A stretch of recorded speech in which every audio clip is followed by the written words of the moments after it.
everyone. Thank you so much for joining us today on this episode of Why We Grow. Today, I had the opportunity to meet with Brett. He has a background in gardening and has a lot of education actually on it. He went to school for it. He has a lot of impressive background and a lot of really, really great advice for gardeners. And if you are looking to be going into the gardening field, he is a great one to learn from. Brett, thank you so much for joining us today. I'm really excited to chat with you. I'm excited to be here. We're going to have a lot of fun. Oh, absolutely. I've been following you for a little bit on Instagram, and I have to say it is super fun, and I absolutely love your Instagram. Thank you. Thank you very much. It is it's definitely inspiring too.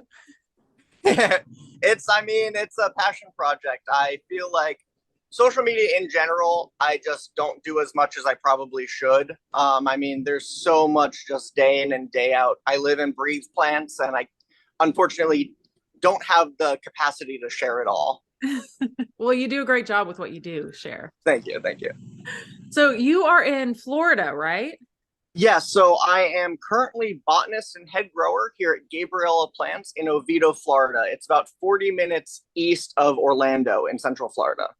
Awesome.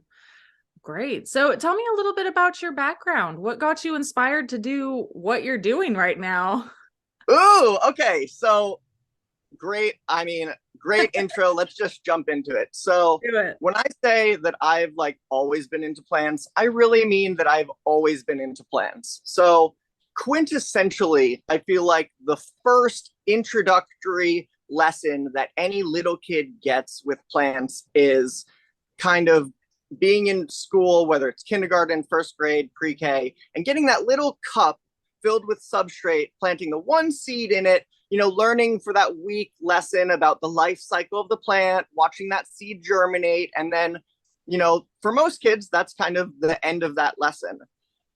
That same exact scenario that I just outlined there happened to me in pre-K. So I was 4 years old, okay? And so the one seed that I happened to germinate in my little Dixie cup was a pumpkin seed. It was one pumpkin seed. And so probably most kids, they get to take that seed home and they forget about it on a windowsill and it dries up or whatever. Well, I'm very thankful that my mom nurtured and cultivated this. And so when I took it home, we were living in a really small apartment complex in New York at the time. We didn't have a yard, but there was a random hillside next to the apartment complex. And so together we planted that one pumpkin seed that sprouted.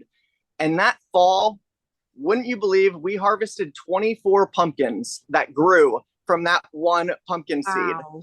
And so to anyone that would be wow, but to a 4-year-old Brett at that time was just mind blowing. I was just like, oh my goodness, plants, that's so cool. And so literally from that moment, I knew that's what I wanted to do.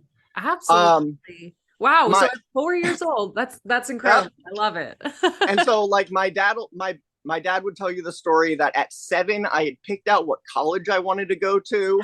I knew I wanted to be a field biologist. I was ready. I was so ready. So as I'm growing, so 7, have college planned, everything. I was going to go explore and do all that. Fast forward to and now I'm 12 years old. And so my brother, who was turning 5 at the time, we all as a family decided to go to Walt Disney World. My parents took us to Walt Disney World for his birthday. So most 12-year-olds probably would want to run around and ride all the rides and do all the things. But at the time that we went, my brother's birthday is in April. If you're familiar with Disney at all, in spring, they do a flower and garden festival. Oh. And so I knew that the Flower and Garden Festival was going on. And at that time, it was hosted by HGTV. And so there were speakers being presented. And so I told my parents I did not want to go around Disney World with them. I wanted to go and I wanted to go listen to the lectures and listen to the presentations at Disney. And I went with my grandma and we did. And at that time, the lecture that we listened to was on bald cypress, Taxodium distichum. And the really cool thing about bald cypress is they're conifers. So they're in the same family as evergreen trees, but they're unique because they act like deciduous trees and drop their leaves in the winter. And so again, that was like such a formative moment at 12 years old to be like, how does this plant do it? Like it's going against everything that it should be doing. It's a coniferous tree that is acting like a deciduous tree. And so again, that like just blew my mind. And I knew plants is what I wanted. From there, as soon as I turned 16, as soon as I was like legally able to work, I began working at the Greenhouse Garden Center near me. That was in Richmond, Virginia at the time. And so while I was doing that, I tested and became certified as a Virginia certified horticulturist through the VNLA, Virginia Nursery Landscape Association.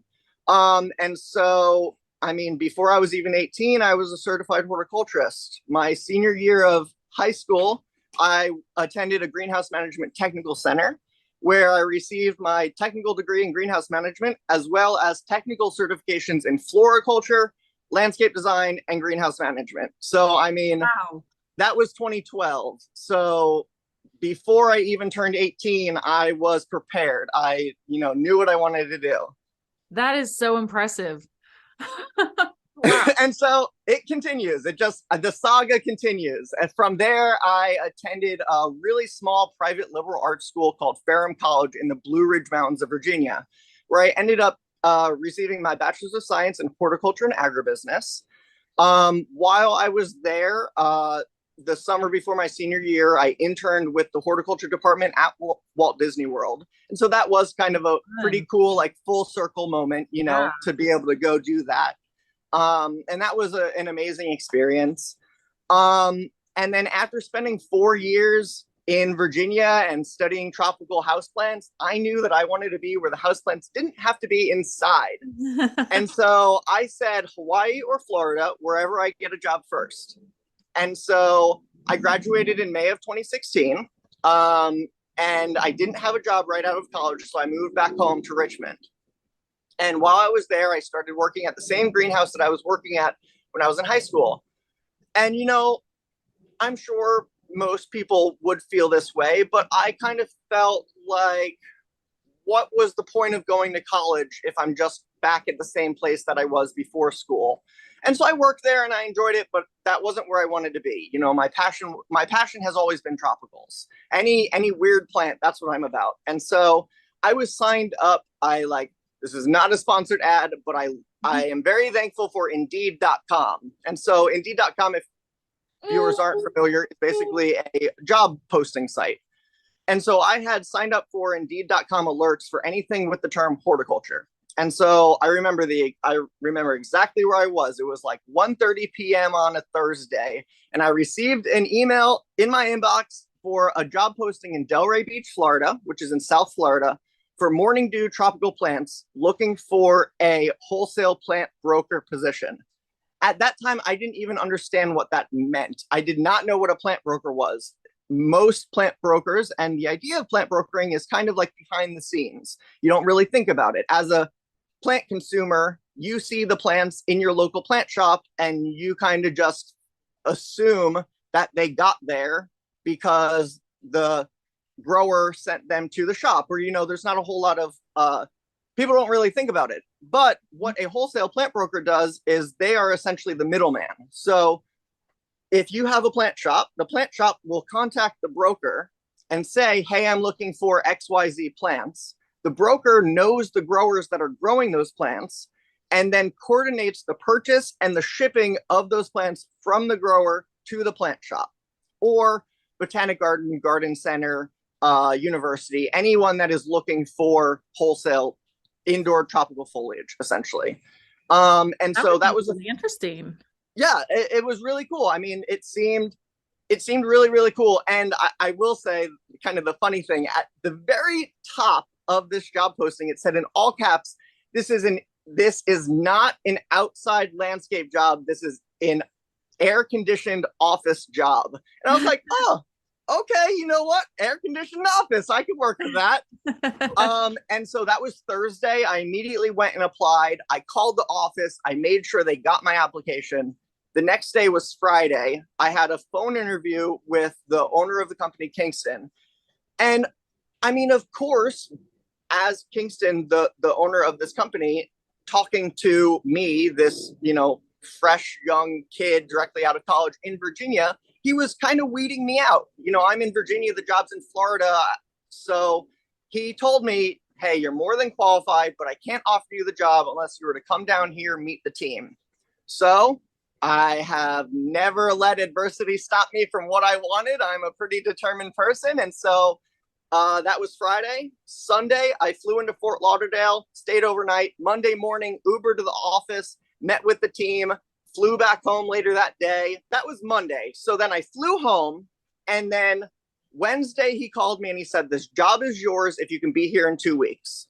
And so I packed up all my plants, my cat, my fish, and I moved on down to South Florida. And I didn't even know what a plant broker was, but from there, that was August of 2016. And so from August of 2016 to December of 2020, I kind of rose through the ranks, and I became, I don't want to toot my own horn, but I'm proud of the fact that I made a name as a plant broker, and I kind of was the rare plant guy. If you were a botanic garden, if you were a university, if you were a high level plant shop looking for nice indoor rare tropical plants, I was your man.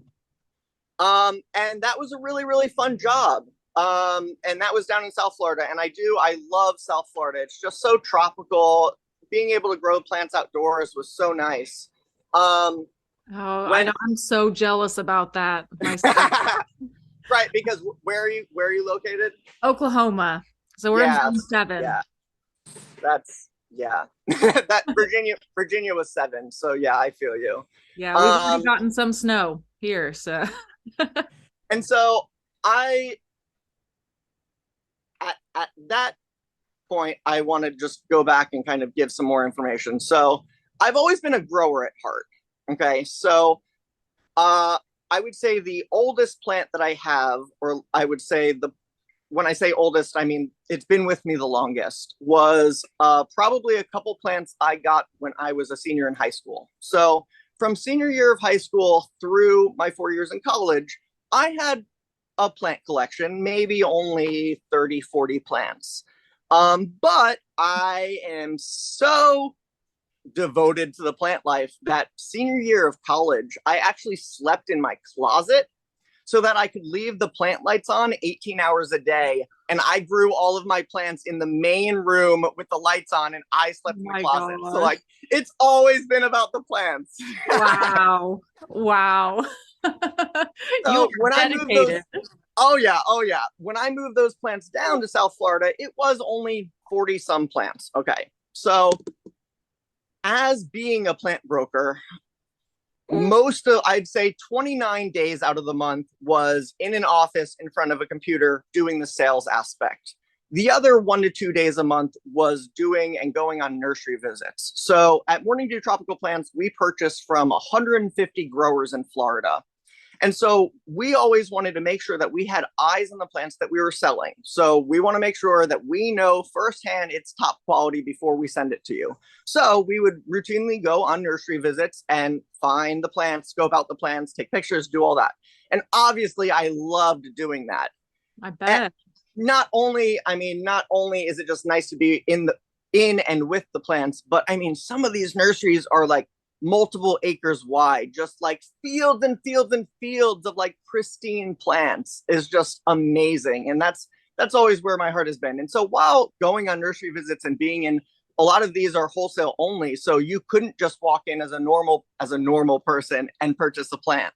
And so I'm in there, and of course my collection started to grow. My personal plant collection started to grow. And so in South Florida, I was living in a 1-bedroom apartment at that time, but it was a 1-bedroom apartment in like a complex. Okay. I was on the first floor. So first my plants spread out onto the screened in patio, and then they spread out to in front of the apartment building, and then they spread out to the landscaping around the apartment building. Mm-hmm. And it got to the point that I was probably taking over a good, maybe let's say 2,600 feet of like outside landscape area for for my personal collection.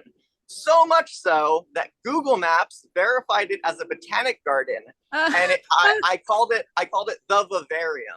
And so that's funny. I would have, I mean, it was a Google listing. And so I would have people call me, text me, and they'd want to come out and, stop by, and I would welcome them free of charge and come out, and I'd give them tour and kind of just show them the plants. I have always felt, and I mean, I think this is just the awe and just the starstruckness of plants that I experienced at 4 years old, I think can happen to anyone at any point in their lives if they are just shown the incredible world of plants. Plants are incredible organisms. They are like mesmerizing. There are plants with so many unique adaptations.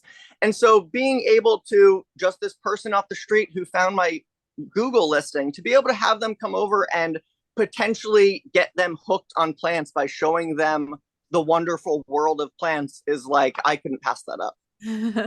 So what's your favorite thing that you like to show people? Ooh, oh, there's so many. I will say a lot of people always ask me like, oh, what's your favorite plant? And I'd say I could tell you the name, but you wouldn't know what it is. Yeah, I bet. Maybe at the end of this, I'll grab one plant and I can showcase it for you guys. Yeah, that's great. And so I really enjoyed that job. I loved that job. But as I mentioned, it was primarily a sales job. I was in an office. I was, in front of a computer, and I've always been a grower. As I've stated, I've always been a grower. And so I kind of like yearned for more. Okay. And so at that time, as a wholesale plant broker, I was working and purchasing plants from Gabriella Plants, which at that time was going by Gabriella Growers, and they were wholesale. And so I was buying wholesale from Gabriella Growers. And so Shane, the owner of Gabriella, told me probably like 2 years before I pulled the trigger, before it happened, hey, when you're ready to leave Morning Dew and you want to come grow and run a greenhouse, like, you let me know. And every couple months he'd kind of like poke me again and say, hey, you're ready to come be head grower at a greenhouse yet? And so finally I just wanted to change. Yeah, I wanted to change. My professor in college always told me, when you get your first job out of school, stick with it for 3 years, at least 3 years. It's good for your resume. It shows that you can stick through it. It shows everything like that. And so I had put in my time with Morning Dew. I rose to the top, but yeah, I wanted more. And so December of 2020, I took the job offer with Gabriella Plants, and I moved up here and became head grower for Gabriella Plants. And so at that time that I moved up, I also told Shane that, hey, I could sleep in a hammock outside, but my plants need a place to live. And so I had it written into my job offer letter that I would have basically what is now 1.5 greenhouses worth of space for my personal collection. And so it took 2.5 16-foot trucks to get all of my plants up here. Oh my gosh. Wow. So wow. I've never counted them, but I mean, I speculate I'm probably at like 600 or 700 now, but yeah. Wow. So is this all your collection behind you right here? Yeah. So it's I'd no longer call it the vivarium. The vivarium is closed. That was a great part of my life. This is now the collection at Gabriella Plants. And so these are all of my plants around me right now. Wow. That's so amazing. So is it primarily like ornamentals, things like that you grow? Yeah, so great question. So at the time that I joined Gabriella, they had already transitioned from wholesale to retail direct to consumer. So Gabriella Plants grows essentially tropical house plants and sells primarily online and ships through the mail to the customer. And so at the time that I came on board, Gabriella was probably growing around 200 to 300 varieties of plants. And I am very proud to say that we are now at over 1,000 varieties of plants. Wow. I have been that is so many. So many. So many. When Shane took over the company so Gabriella Plants is third generation. So Shane is third generation. He took it over from his father, took it over from his father. And so when Shane took over from his father, they were only growing 17 varieties. So to go from 17 to over 1,000 in 5 years is pretty good, pretty impressive. Yes, and I mean, I do it, not for me, growing the plants is not about making the sale. It is in no way about the money. It's in no way about the consumerism of it. I'm doing it, as I've already said so many times, to share the passion, to share the joy, to share the magic. Plants are magic. Like, plants are so magical. Mm-hmm. And so there are so many plants like in the world. There's, I believe, 230,000 species of flowering plants in the world, and that's the ones that have only been discovered so far. Yeah, like, people estimate that there are 20% of the plants in the world have yet to be discovered. Really? That big? Oh my goodness. That big. And so with all of those plants out there, there are so many that are so cool. And so what I love about being a grower is, I mean, just the fundamental idea of propagating, being able to take this one rare plant that I had in my collection and chop it up and then chop it again and chop it again to eventually get a crop that I can then share with our customers is just so cool. It's so cool. And I mean, I now in my role, so I'm now botanist and head grower. And so since taking on the title of botanist here at Gabriel Plants, I'm doing so much more than I ever originally signed up for, but I am in no way upset about that. And what I mean by that is now a lot of my job is really about just educating. We put on live streams, and I do events and lectures and workshops at so most of our business is primarily online, but we do also have a retail shop called Gabriel Plant Shop. Oh. And so I do events there. And so I put on live streams. I do an introduction to houseplants course. I do an advanced propagation workshop. I do an epiphyte mounting workshop, and then I do a specialized plant adaptations lecture. And actually last night I did a introduction to bonsai workshop. And so I'm going to have to watch some of these. This sounds interesting. Oh, yes, please. Yes. Where do we find those? So I can send you the link that you can link down, but basically all the live streams we post in advance, and all you have to do is go and sign up with your email, and then you'll get a reminder like a week before, a day before, day of when we do them. But it's just so, okay. I love educating, but also this is just, I don't want to call it a pet peeve, but just something that I want to make sure to do my part to fix is with plants, there is a lot of misinformation out there, unfortunately. Mm-hmm. There are a lot of people online on social media who don't have a technical degree or a scholarly degree in horticulture and botany and anything like that, that they've maybe just purchased a couple plants and they feel like they know everything about plants and they're sharing what they know.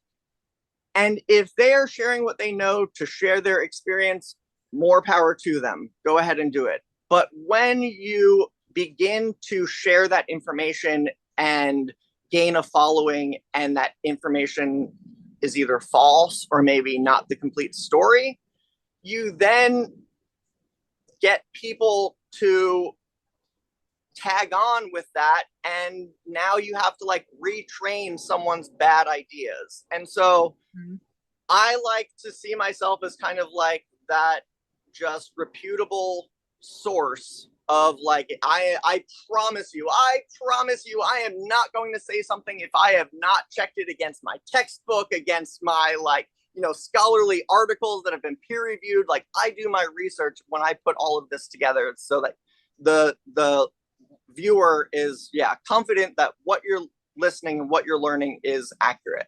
That's true. What's the biggest myth that you've seen? Okay, well, just because this is like a hot topic right now in this community, is if I use the term death plug, do you know what I'm talking about? Mm-mm. Okay, so tissue culture plants, when tissue culture,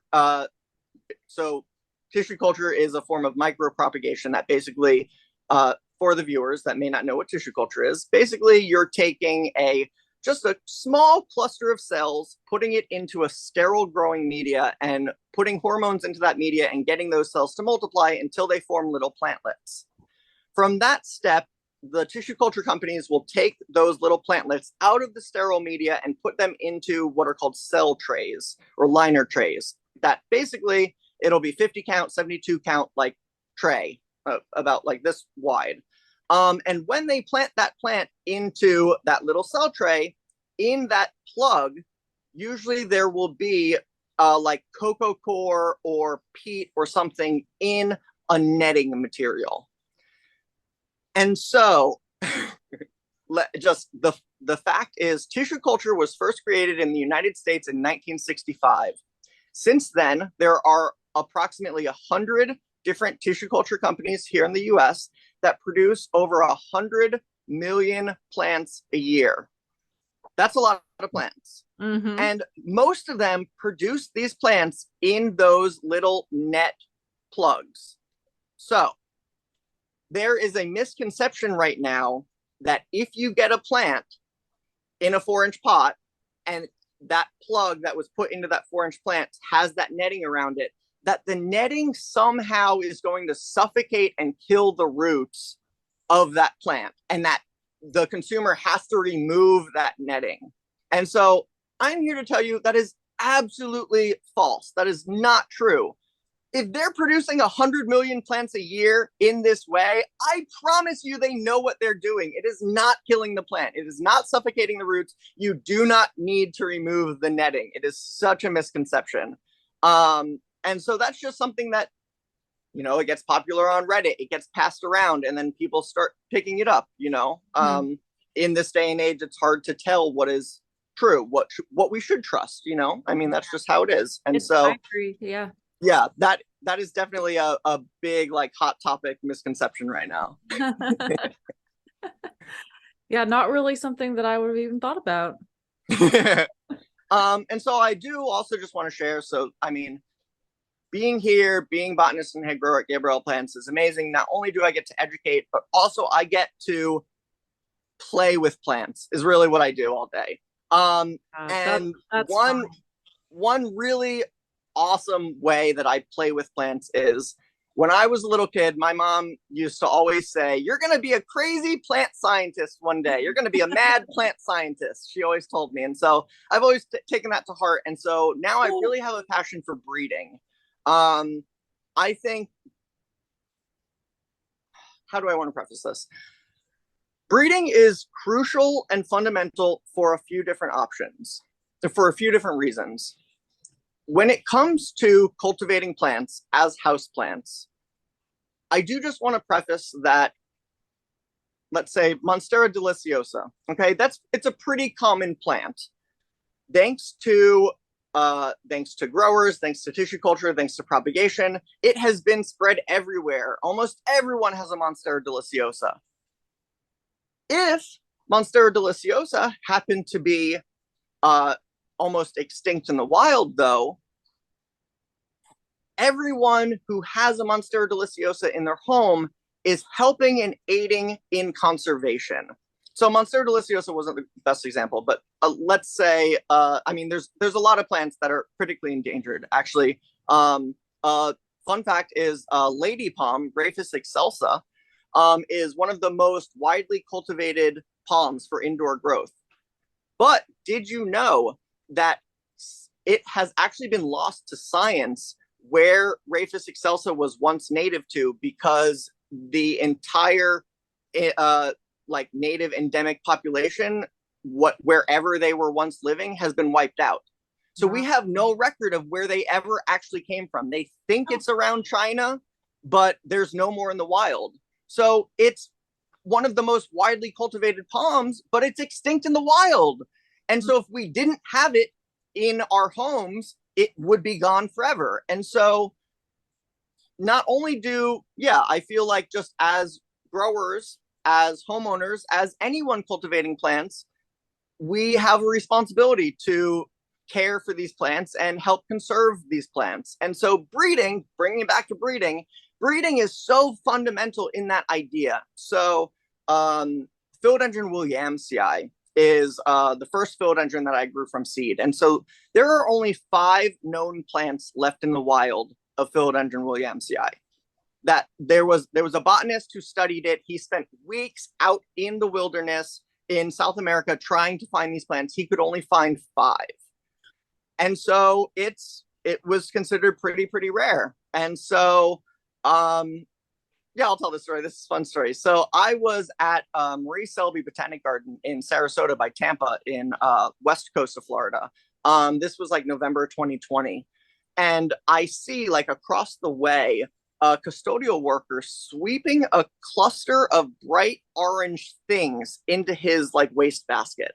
And so immediately, being the horticulturist I am, I see it, I see it across the field, and I'm like, those are seeds. Those are philodendron seeds. And so like slow motion, I run over them. I'm like, no.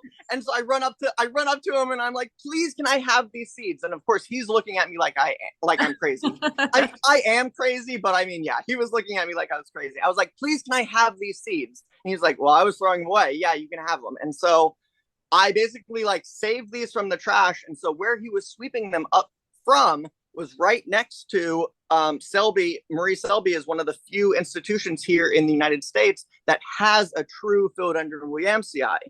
And so these were Philodendron williamsii seedlings that at the time I didn't even know how critically endangered they were.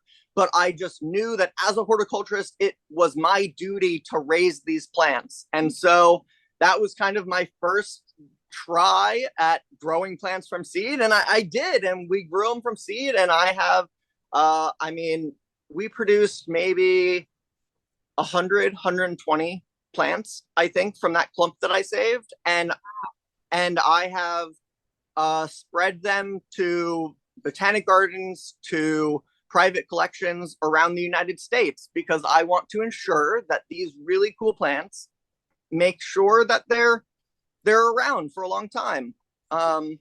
Here at Gabriel Plants, we say every plant has a story, which is so true. And so not only am I conserving this plant, but now all of these people have this plant that came with such a cool story. They were saved from the trash. You know what I mean? Like, it's so cool. And so being able to grow things from seed that I find, but then also take it a step further and now doing my own breeding in-house.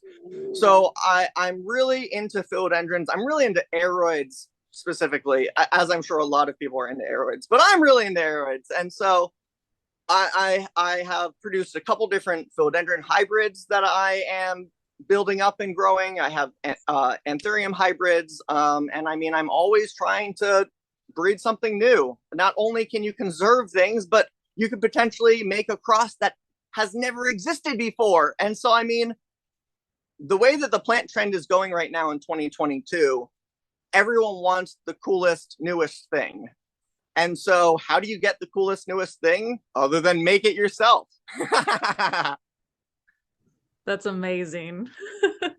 So what is some advice that you would give to somebody that's just starting out and wanting to do that? That is a great question. And I feel like I immediately have an answer because it has helped me time and time again in this field. My horticulture professor in college told me that horticulture and just the green industry in general is one of these fields right now where there are more jobs and more positions than there are people available. A lot of professional fields right now aren't that way. If you get a bachelor's in psychology, there's so many people with bachelor's in psychology, you may not be able to get the job you're looking for. With horticulture, it's the opposite. There's not enough new people entering the green industry. And so, one, that's great if you are a determined horticulturist, because you can, as I've kind of proven with myself at now 28 years of age, you can make a name for yourself if you really stick to it. But not only can you make your way in the field, but networking and making connections with people in this field is so crucial. I couldn't tell you the countless times that I met one person and had a 10-minute conversation with one person at a trade show years ago, only for that to then end up forming some connection years later that led to some opportunity that I was able to take on and then do. I mean, networking is that is definitely my tip, is network. So many plant people are really, really nice people. Like, I would say most plant people are really nice people. And most plant people, like myself, want to share what they know. Mm-hmm. And so if you're interested in horticulture, if you're interested in botany, if you're interested in plant taxonomy, if you're interested in just landscaping, anything in the green industry, you don't have a degree, but you have a passion. Contact someone, do some research online, reach out to people, send an email. If you just send that email and express in that email how passionate you are and willing to learn, more likely than not, they are going to be more than happy to share what they know with you. Well, that's amazing. So if somebody wanted to reach out to you and talk to you, how would they go ahead and do it? So my email is Brett, 2 T's, Brett, at GabrielaPlants.com. And I'll send you all of that so you can link it in the notes. Okay. And then you have, I know you have Instagram. Are you on other social medias as well? Yes. Okay. So my personal Instagram is Brett with Plants, 2 T's, Brett with Plants on Instagram. You can find Gabriela on Instagram, Gabriela Plants Online. And then I also co-host a podcast that we produce here at Gabriela called Every Plant Story. So I'll send you that you can link. I highly recommend it. I mean, if as a viewer, you enjoyed listening to me ramble on for this amount of time about my life, you will definitely enjoy listening to me ramble on about specific plant stuff. So definitely check out that podcast. Check that out. And then, other than that, the live streams are another really big thing. Like, I do a lot of my time to put, energy and education into forming these classes, but I am very thankful for my production and development team here, because we produce really high quality videos that my team is amazing at putting together. Well, great. I'm definitely going to have to check out some of those live streams. Sounds yes. Well, thank you so much. Did you want to share? I know you had mentioned going and grabbing. Oh, yes. Okay. So, at the beginning, you asked if there was one plant that I could share. Let me do what I'm good at and let me share the excitement of this plant. Okay, so pause. I'll be right back. Okay. Okay. So let me give you some background. Okay. There are evolutionarily different groups of plants. So you have angiosperms, your flowering plants. You have gymnosperms, your cone-bearing plants. You have ferns. You have fern allies, you have mosses, you have green algae. Okay. So this plant that I'm about to show you is in the group with gymnosperms, being cone-bearing plants. But most people, if they think of gymnosperms, cone-bearing plants, you're going to think of like conifers, like a pine tree. Okay. This plant is called Welwitschia mirabilis. And so it is actually native to the deserts of Namibia. And so this plant, if you can see, has 2 long leaves. Oh, interesting. Right? So this plant, for its entire life, will only produce these 2 leaves. And for the rest of its life, these 2 leaves will just continue to get wider and longer with age. It will never produce any more leaves than these 2 right here. And they form, let me see, you can see from this one central crown area, it just continues to spread and get wider with age. And so there are specimens in the deserts of Namibia that are speculated to be over 1,000 years old. So how big are those? So, they're huge. They're huge. So this is a seedling that I've had for about 3 years, I believe. And so the other interesting fact about growing this plant is, even though they come from a desert, they actually, in cultivation, want to stay moist at all times. You would say that's kind of contradictory, but in the wild, they form really, really, really long and deep tap roots that, even though they're in the desert, the tap roots are able to get down into the water table. And so in cultivation, we need to be able to still provide them with that moisture that they want. But so I just, yeah, this is one of the coolest plants there is. And because there are only ever produced 2 leaves, you can't produce it through cuttings. There are no cuttings. If it's only ever 2 leaves, you can't get a cutting. So the only way to grow it is from seeds, which is hard to do because they are dioecious, meaning that the plant is either male or female. So in order to get seeds, you have to have both a male and female plant and get them to successfully pollinate. And so it has been pretty hard to do. So they're not widely available. I was able to reach out to a grower. Again, I just reached out. I found someone who was growing it. And so I'm very happy to say it's doing well. So yeah, well, Witzia mirabilis, definitely one of the coolest plants there is. Well, awesome. Well, thank you so much for sharing. You definitely have so much knowledge to share with everybody.